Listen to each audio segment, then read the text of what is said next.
Hello, everyone. Welcome back to the channel. Today, I want to talk about empathy.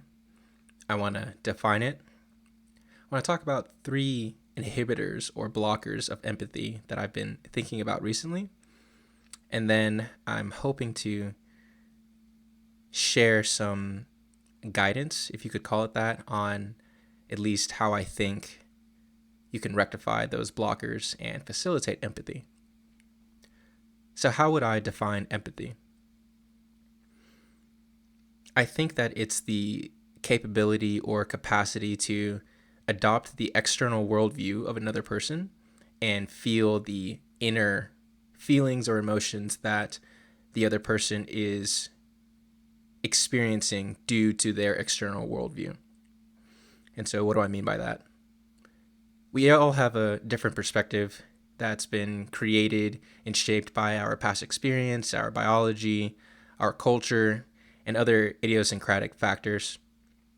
And so, given that we literally and metaphorically see the world differently, this can create conflict, it can create miscommunications and misunderstandings. And if we're not careful, then we may not be able to manage those conflicts and they can devolve into violence. And so, given that we have these differences, we need an ability or a skill to have what I've read is called theory of mind, where we can embody the perspective of the other person and have a deep level of understanding for what it is that they're going through and how they see the world. So, a little more practically, when I think about empathy, I first think that you shed your own worldviews or your values and you suppress, for lack of better terms, your belief system. So just as the other person has a paradigm for how they see the world, they have a map or a model of how they think things are supposed to go, you are no different. And so the first step in empathy, in my mind, is the suppression of your paradigm. The next step would be to adopt the paradigm of the other person.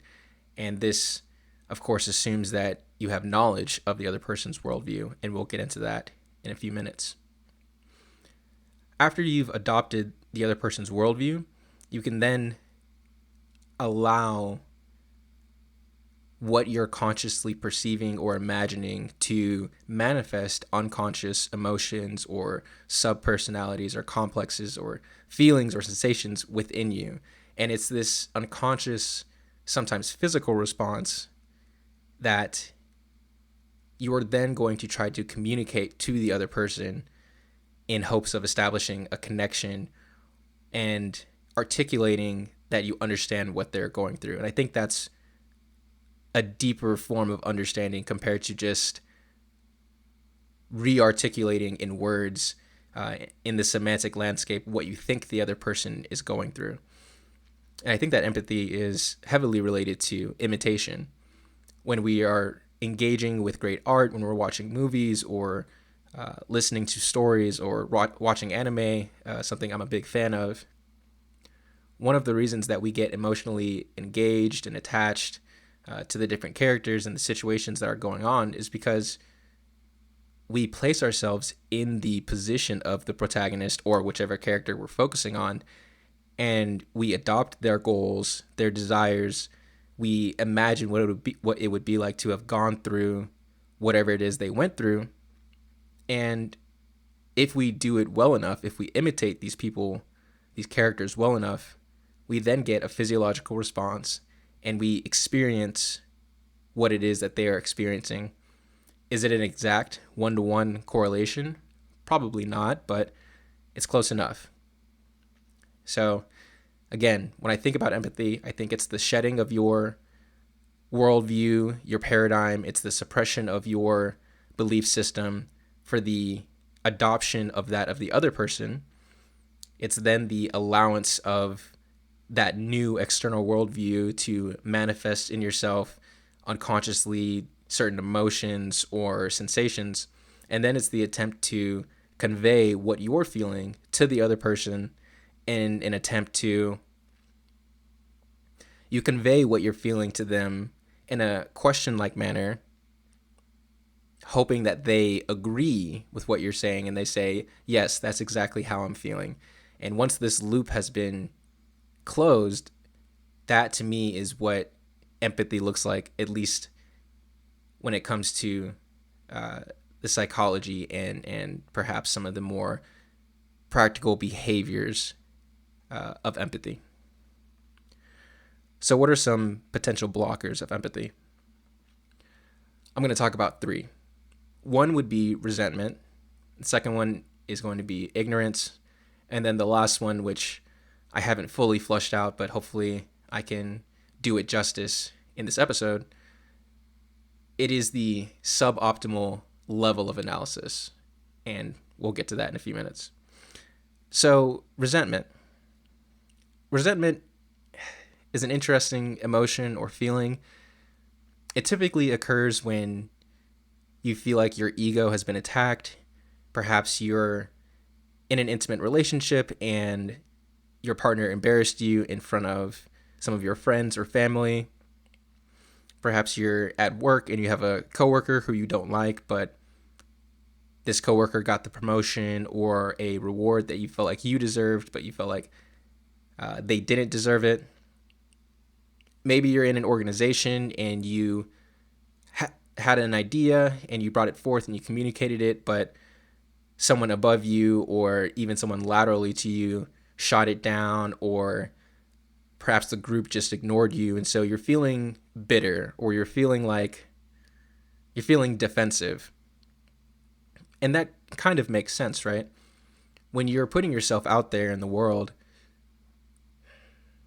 if you get attacked, or even if it's just your ideas, if some aspect of you is confronted, perhaps in a negative way, perhaps in a way that you feel like was unnecessary, oftentimes your initial reflex is going to be to become defensive. And to a certain extent, we can understand why that happens. And so resentment is this negative feeling, this notion that someone has wronged you, or that maybe you wronged yourself, maybe you wanted to say something but you didn't.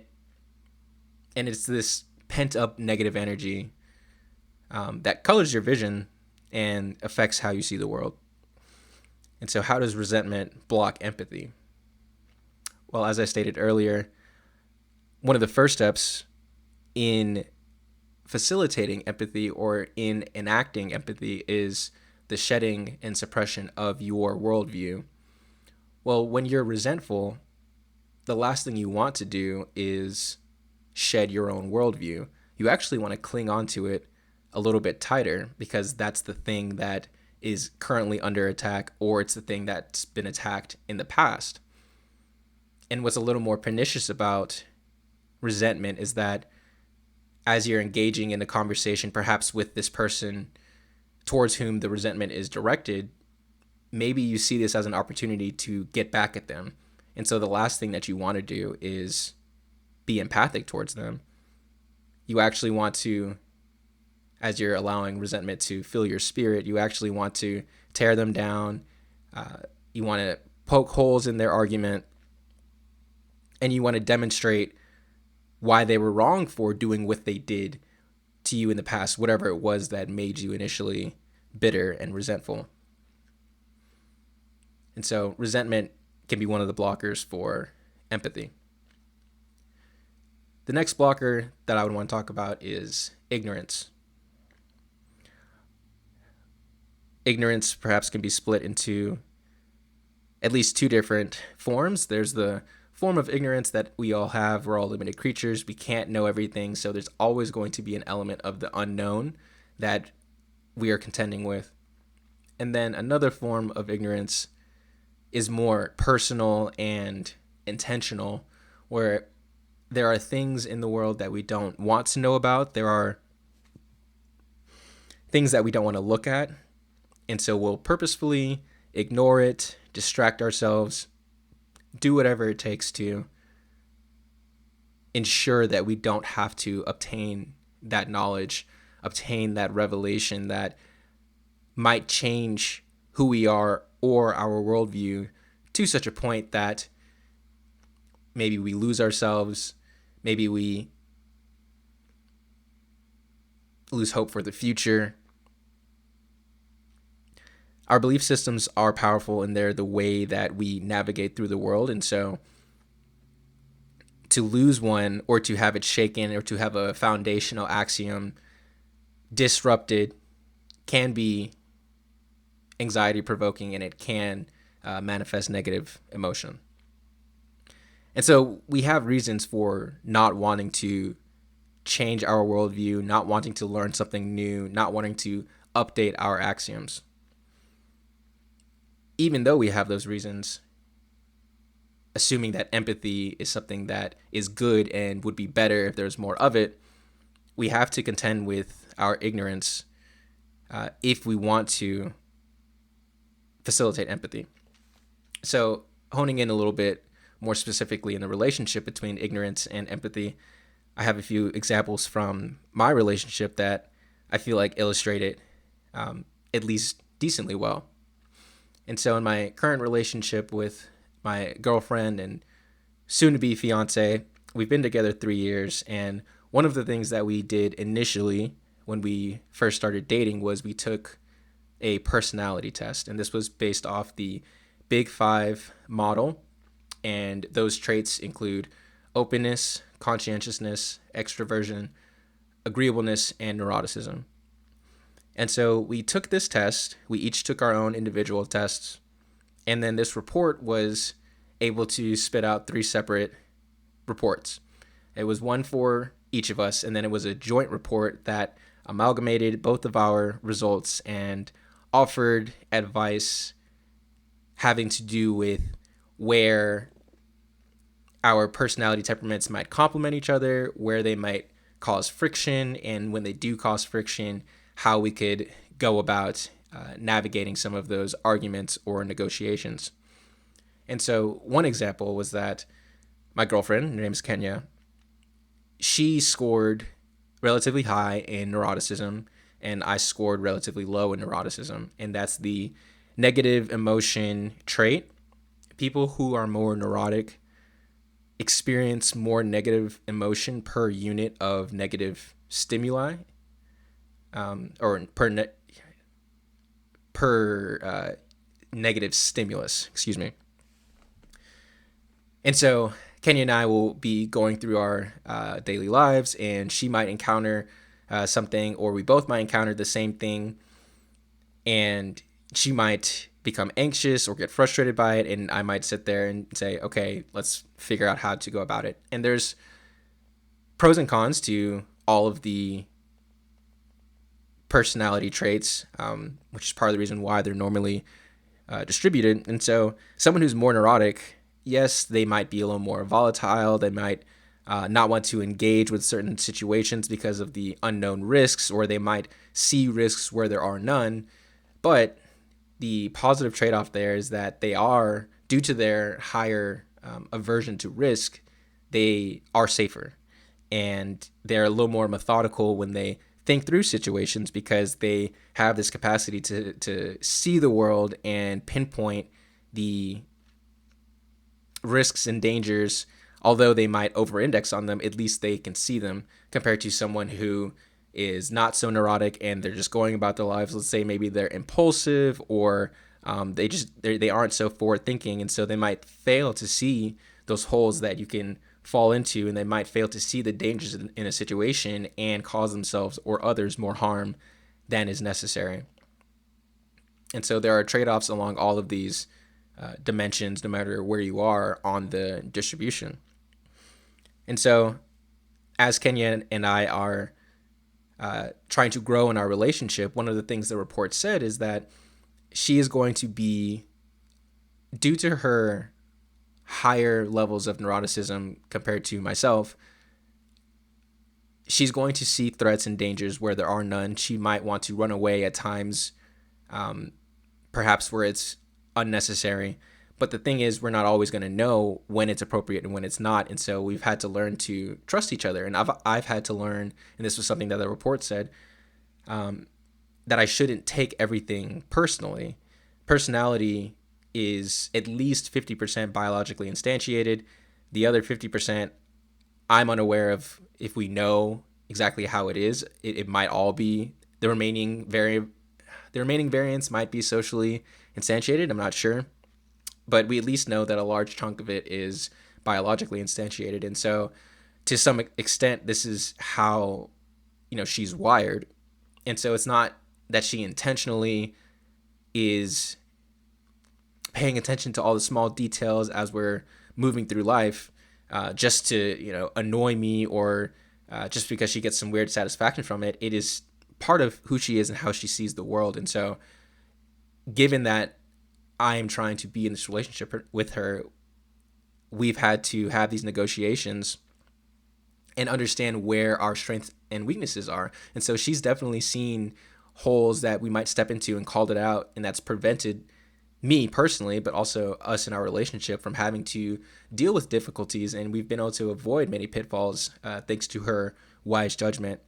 And then on the flip side, there are times where we can perhaps move too slowly or not make decisions. We're currently transitioning and about to move across the country. And so there are times where, when there are many variables, it could be overwhelming because there are so many decisions that have to be made, and there's so many factors that are unknown. And so if you're highly neurotic, it might be difficult for you might have this proclivity to want to weigh all of the possible decisions out, which presumes that you can know all of the possible decisions, so that way you don't make the worst decision. But what happens is that you can get paralyzed due to overanalyzing. And so there are times where I have to step in and say, okay, this is not something we need to worry about right now, or here, this is how we can mitigate the risk. But we have to make some decisions so that way we can move forward. And so we've learned to trust each other. And to tie this back into empathy and ignorance, what was helpful about learning about each other in terms of our personality temperaments is that now we have this knowledge of how we see the world in a useful framework that's scientifically valid, and that we both agreed with. When we took the personality test, there were some elements that we felt that maybe was a little different or a little off, but at least along the dimension of neuroticism, we agreed that we were in agreement with the results. And so we were able to move forward in preparation to contend with those situations where it's not obvious who should lead and who should make the decision. And so having that knowledge of each other's worldview allowed us to be more empathic, compared to if we were ignorant and if we were just trying to wing it. We might each be able to shed our own worldviews, but that doesn't mean that we would be able to diligently adopt that of the other person, or even articulate fully what our own worldviews were to the other person, so that way they could adopt it. Finally, I wanted to talk about the third blocker of empathy, which in my mind is the suboptimal level of analysis. And so what do I mean by that? When we think of ourselves, or when we think of other people, we have to think along the lines of a spectrum of we're individuals or we're a part of a group. And so as an individual, I'm Solomon Thomas. I am a locus of conscious experience. When I experience pain in my body or in my mind, and no one else is experiencing it, to a certain extent. Or I could think of myself as, well, I'm a man, and as a man, I belong to the group of men, which is separate from the group of women, and there are dangers to going too far in either direction. If I'm purely individualistic, then I could make the argument that no one understands me because no one has had my exact experiences, no one has stepped exactly in my shoes and seen the world from the angles that I've been in. I could also say, if I were to go in the opposite direction, that, well, as a man, or I could say as a Black and Asian individual, or as a Filipino, let's just say as a man, I could make the argument that no woman understands what a man is going through, and so there's no way for there to be a bridge of empathy, because again, even though other people in other groups could shed their own worldviews, that doesn't mean that they could understand that of another person who belongs to a different group. And so I think one blocker of empathy is the over-indexing on either individualism or collectivism. Everyone is a little bit of both all the time, no matter what. We are individuals. We all have free will, and we have our own individual consciousness and idiosyncrasies. But at the same time, there are generalizations and stereotypes that are true, and that is helpful because when you're meeting new people, to the degree that those stereotypes are true and you apply them, and the other person that you're engaging with verifies that those stereotypes are true, that can rapidly accelerate socialization and engagement and trust. And so you want to be careful when you're viewing yourself, but also when you're engaging with other people, not to put them too tightly in a box. We are all organic / inorganic / social / intellectual creatures, and I'm taking that from Robert Pirsig. And we are dynamic creatures. We're dynamic patterns of value that are layered hierarchically, for lack of better terms. And you really can't put people in a box, but you have to in order to make a decision and in order to behave and act around them. And so be careful of over-indexing on individualism or on collectivism. That's it for this video. I just wanted to share some thoughts on empathy and some of its blockers. Check your resentment. If you find yourself, angry at someone or angry with yourself, take some time to ask yourself why. Write out some of the reasons and reflect on it. When it comes to ignorance, we're always going to be ignorant all the time.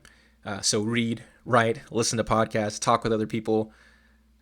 Trust yourself and trust your own knowledge, and be prepared to be vulnerable as well, and be open and present that knowledge to the world, and have people debate you, and more specifically, have people who want the best for you debate you and challenge your ideas. And when it comes to the optimal level of analysis when you're engaging with another person, that's something that's going to be discovered perhaps implicitly in dialogue with those individual people. And it's not an easy thing to get right, but you can definitely know when it's wrong, when that bridge of empathy is not there. So thank you all for the time and attention, and I'll see you in the next video.